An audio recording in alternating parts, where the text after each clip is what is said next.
Dari awal, mereka telah yakin jika Ellen itu meninggal karena... Hai semuanya, terima kasih telah mengklik video ini dan selamat datang. Untuk kalian yang baru di channel ini, kenalin nama aku Nadia Ayu. Bagaimana kabar kalian? Semoga baik-baik saja ya. Kali ini aku akan membahas tentang sebuah kasus kematian seorang wanita asal Amerika Serikat pada tahun 2011. Dan meskipun pihak berwenang telah menentukan kasus ini sebagai kasus bundir, namun banyak yang mempercayai ada dalang di balik kematian sang wanita. Lantas bagaimana kisah lengkapnya? Dan seperti apa kabar terbarunya saat ini? Langsung saja, mari kita simak bareng-bareng ceritanya.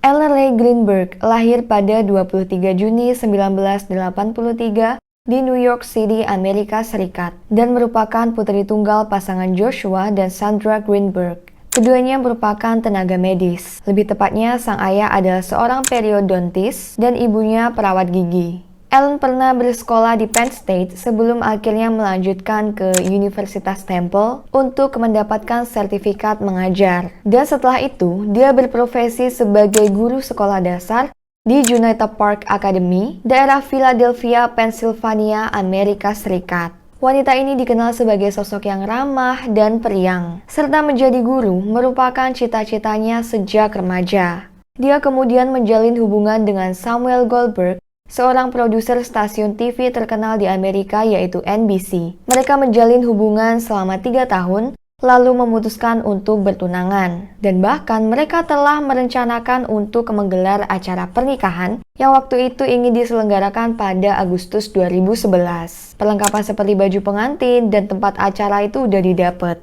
Namun, sebuah tragedi memilukan yang tentu saja tak terduga harus terjadi pada Ellen saat musim salju awal tahun 2011. Pada 26 Januari 2011, Ellen yang saat itu berusia 27 tahun sedang menelpon ibunya seperti rutinitas biasa saat dalam perjalanan menuju kantor pada pukul 7 pagi. Kalau di Amerika kan waktu sekolahnya tuh dimulai sekitar jam 8 ke atas ya. Nah, saat itu musim salju tengah berlangsung. Pagi hari cuaca masih biasa aja, salju turun tipis gitu. Namun laporan cuaca pada hari itu memberitahu bahwa akan terjadi badai salju pada sore hari. Dan sesuai perkiraan, topan nor'easter terjadi di daerah tersebut dan membawa serta badai salju yang sangat dingin. Hingga akhirnya sekolah-sekolah ditutup lebih awal untuk memberikan kesempatan bagi para murid dan guru sampai ke rumah sebelum badai semakin mengganas. Pulanglah Ellen dan dalam perjalanan dia sempat mampir ke pom bensin sebelum balik ke rumah sekitar pukul 1:30 siang. Ellen ini tinggal di apartemen yaitu di Venice Love, Philadelphia bersama tunangannya. Waktu Ellen sampai di rumah, dia ngechat Samuel yang ngasih tahu ke Ellen bahwa dia bakal pulang sore setelah dari tempat gym. Dan tibalah Samuel di rumah sekitar pukul 5:30 sore. Udah sampai kan di apartemen, dia terus ngetuk pintu sambil manggil Ellen. Ditungguin beberapa menit berselang, namun gak ada respon sama sekali. Dan di dalam apartemen tuh terdengar sepi. Si Samuel mikir mungkin si Ellen ini lagi tidur kali. Ya udah, akhirnya dia mencoba masuk pakai kuncinya sendiri. Namun ketika dia menarik gagang pintu, pintunya tuh tetap gak bisa dibuka. Dan pintunya itu ternyata digrendel dari dalam. Akhirnya dia menggedor-gedor pintu lebih keras, manggil Ellen sambil mencoba menelpon serta mengirimi pesan ke Ellen. Tapi sama sekali nggak ada respon. Samuel lalu memanggil bantuan, yaitu satpam apartemen. Terus mereka bahu-membahu berusaha mendobrak pintu. Dan akhirnya kerja keras mereka terbayar. Grendel pintu sudah berhasil terlepas, serta saat ini Samuel sudah bisa masuk ke dalam apartemen, sementara sang satpam balik ke ruangannya. Masuklah tuh Samuel ke dalam apartemen sambil manggil Ellen. Namun betapa terkejutnya dia ketika dia menemukan Ellen berada di dapur, bersimbah darah dengan posisi badannya itu nyender di lemari dapur. Posisinya tuh duduk gitu, nggak sadarkan diri. Samuel lalu memanggil 911 dan operator mengarahkannya untuk melakukan CPR sambil menunggu bantuan yang lagi di perjalanan. Setelah beberapa kali CPR dilakukan, dia baru bilang sama operator kalau ada pisau yang posisinya itu menancap di dada Ellen. Langsunglah disuruh berhenti, karena yang ada nanti misal detak jantungnya udah balik, percuma juga dong, kan itu posisinya ditunjuk pisau ya dadanya. Ellen telah benar-benar meninggal saat polisi sampai di tempat kejadian. Mereka tidak menemukan indikasi adanya seseorang yang masuk paksa ke dalam apartemen, selain si Samuel dan satpamnya ya tentu saja. Oh ya, sebenarnya cara masuk ke apartemen ini selain lewat pintu depan, juga bisa dari balkon. Tapi sekali lagi, gak ada indikasi orang asing telah masuk ke dalam apartemen tersebut. Apartemen juga digeledah, gak ada indikasi perampokan. Intinya apartemen tuh dalam kondisi normal, baik-baik aja. Dan tragedi kematian Ellen sepertinya berlangsung saat dia tengah memakan salad sayurnya. Soalnya ditemukan mangkuk salad yang masih setengah penuh di atas meja dapur. Satu fakta ditemukan bahwa pisau yang menancap di dada Ellen merupakan pisau dari dapurnya. Pisau itu kan ada yang satu set gitu ya. Nah, pisaunya itu merupakan bagian dari pisau-pisaunya Ellen yang lain. Mengetahui kejadian ini, orang tua dan kerabat Ellen sangat shock. Mereka sama sekali nggak nyangka dan juga nggak ada yang tahu siapa kira-kira orang yang ingin melakukan kejahatan ini pada Ellen. Karena Ellen ini dikenal nggak punya musuh ataupun punya masalah sama orang. Kasus ini merupakan kasus yang sangat membingungkan polisi karena tidak ada motif yang jelas atas kematian Ellen. Beberapa waktu berselang dan hasil otopsi mengindikasikan bahwa Ellen setidaknya telah ditusuk sebanyak 20 kali pada bagian belakang leher, belakang kepala, dan juga dadanya. Selain tusukan, ditemukan juga sayatan yang cukup lebar di bagian belakang kepalanya. Tak hanya itu, terdapat memar di bagian tangan, perut, dan juga kaki. Beberapa memar terlihat seperti masih baru, dan yang lain seperti memar lama yang sudah mulai sembuh. Sayangnya, alasan memar yang terdapat di tubuh Ellen tidak bisa diketahui. Dan menurut tim medis yang mengotopsi, mereka tidak menemukan bukti luka akibat perlawanan dari Ellen ketika dirinya diserang. Jadi menurut mereka, memarnya tuh karena penyebab lain yang belum jelas, dan bukan merupakan hasil dari upaya Ellen membela diri.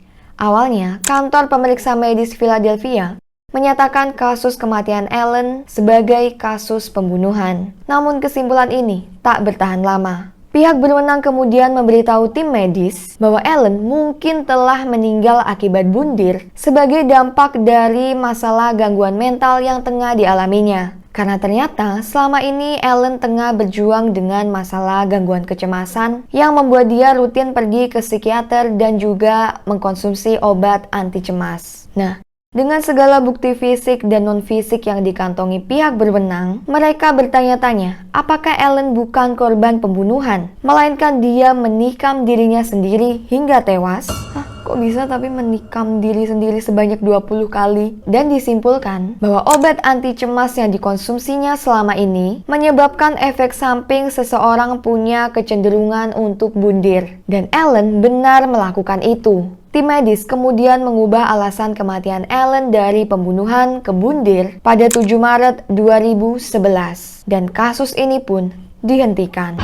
Namun, menurut psikiater yang selama ini menjadi dokter Ellen, dipastikan bahwa sang wanita tidak menunjukkan tanda-tanda kecenderungan untuk bundir dan juga tidak pernah mengungkapkan perasaan ingin melakukan itu, baik ngomong langsung maupun secara tersirat. Ya intinya dia memang mengalami gangguan kecemasan, tapi kecil kemungkinan dia ingin mengakhiri hidupnya sendiri. Orang tua Ellen sangat marah mendengar pihak berwenang yang mengubah alasan kematian sang putri. Dari awal, mereka telah yakin jika Ellen itu meninggal karena dibunuh. Dan alasan kematiannya bahwa dia ini bundir bukanlah sesuatu yang masuk akal. Orang tua Ellen kenal banget sama putrinya. Dan Ellen ini juga tipe anak yang terbuka gitu sama orang tuanya. Ya contohnya tiap pagi dia sering telepon sama mamanya, seperti yang dia lakukan pada pagi hari sebelum kejadian. Joshua dan Sandra percaya bahwa ada seseorang berusaha menutupi kejahatan yang sebenarnya terjadi. Mereka lalu menyewa ahli forensik sendiri untuk mengungkap kasus Ellen. Ahli patologi terkenal Cyril Wade dan seorang ilmuwan Lee Henry menyelidiki kematian Ellen dan akhirnya membantah temuan pemeriksa medis yang sebelumnya mengotopsi Ellen tentang kematiannya yang akibat bunuh. Akhirnya, pada Oktober 2019, setelah kasus ini berjalan sekitar 8 tahun lebih, Joshua dan Sandra melayangkan gugatan terhadap kantor pemeriksa medis dan tim patologinya yang telah melakukan otopsi Ellen. Mereka ingin kasus ini tuh dibuka kembali dan menggugat agar penyebab kematian Ellen diganti sebagai belum ditentukan atau pembunuhan agar kasus ini bisa diinvestigasi. Karena jika hasil akhirnya ditentukan bahwa ini merupakan kasus bunuh, ya udah maka investigasinya selesai dong. Kan gak ada yang perlu diselidiki lagi. Kepolisian gak perlu mengungkap pelaku, barang bukti, segala macam. Makanya, gimana caranya keluarganya ini tuh mau kasusnya dibuka kembali. Orang tua Ellen bahkan mendapat support dari Dr. Lindsay Emery, seorang patologis yang bekerja di kantor pemeriksa medis tempat Ellen sempat diotopsi. Dr. Emery bersaksi, beberapa luka Ellen dalam keadaan tidak berdarah setelah ditikam, yang menunjukkan dia telah meninggal saat penusukan terjadi. Kan logikanya, jika benar penikaman terjadi setelah dia meninggal, gak mungkin kan Ellen sendiri yang melakukannya. Dan sebagian besar lukanya tuh terjadi di daerah belakang seperti belakang leher, belakang kepala. Maksudnya, gimana coba? Kasus bunuh semacam ini dengan cara menusuk diri sendiri apalagi berkali-kali sangat amat jarang ditemukan. Namun terlepas dari kesaksian ilmuwan dan ahli patologi yang disewa secara pribadi oleh keluarga Ellen, serta juga ahli patologi yang berasal dari kantor pemeriksa medis tempat Ellen diotopsi, Kejaksaan Agung Pennsylvania selesai meninjau kasus Ellen pada Februari 2022, masih bulan kemarin ya, dan menyimpulkan bahwa Ellen meninggal akibat bunuh. Tetap ya jadi. Kasusnya sekarang pun dianggap selesai dan ditutup kembali oleh pihak berwenang daerah Pennsylvania. Well, sementara itu, ada beberapa kejanggalan yang menurutku perlu diketahui. Keluarga Ellen sangat menyukai Samuel sejak awal mereka bertemu. Samuel ini adalah orang yang sangat hangat dan juga pria yang bertanggung jawab. Namun, ada kejanggalan yang terjadi. Kita tahu bahwa Samuel lah orang yang pertama kali menemukan Ellen dalam kondisi tak sadarkan diri atau sudah meninggal. Sayangnya, Samuel ini tidak pernah benar-benar diinterogasi oleh polisi dan cuma ditanyain kronologi gimana dia nemuin tunangannya. Udah gitu aja. Karena akhirnya kan kasus ini dianggap sebagai kasus bunuh dan kasusnya pun ditutup. Nah, pada 20 Mei 2020, beberapa detail mencurigakan tentang Samuel mulai terkuak. BTW ini aku nyampein bukti yang ditemukan dan juga dipercaya oleh keluarga Ellen ya. Jadi bukannya menuduh dengan jelas bahwa si Samuel ini adalah pelakunya. Sama sekali enggak. Pada hari kejadian, Samuel mengaku bahwa dia dibantu oleh satpam apartemen untuk mendobrak pintu kan. Namun sang satpam yang namanya itu Phil bersaksi bahwa hari itu dia sama sekali tidak meninggalkan ruangan dan juga Samuel tidak mendatanginya. Menurut keterangan Phil, pada hari kejadian itu, Samuel sedang mengenakan sepatu boots. Yang agaknya menurut Phil itu aneh, kan dia abis dari tempat nge-gym.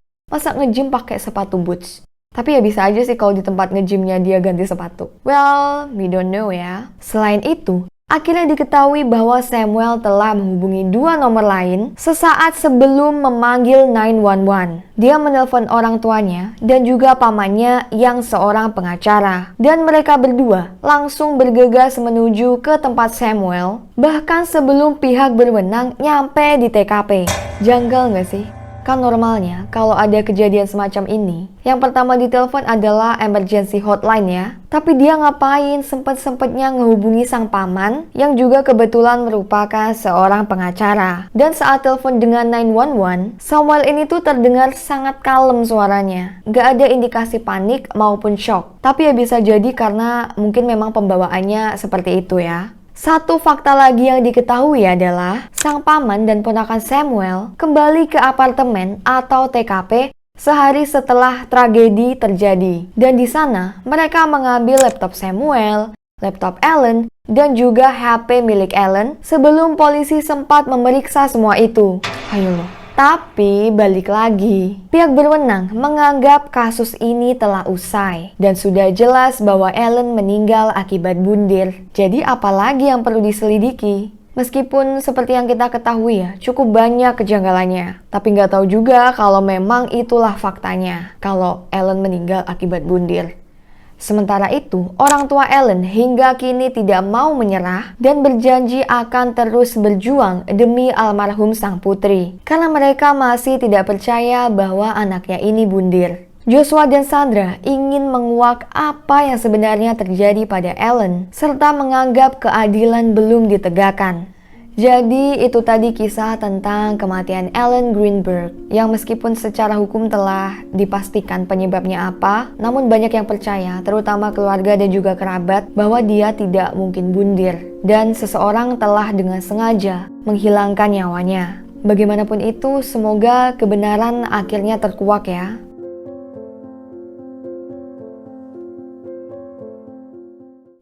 Well, terima kasih telah menyimak cerita tadi. Dan jika kalian suka dengan channel ini, jangan lupa like dan subscribe ya. Nantikan video selanjutnya dan sampai jumpa.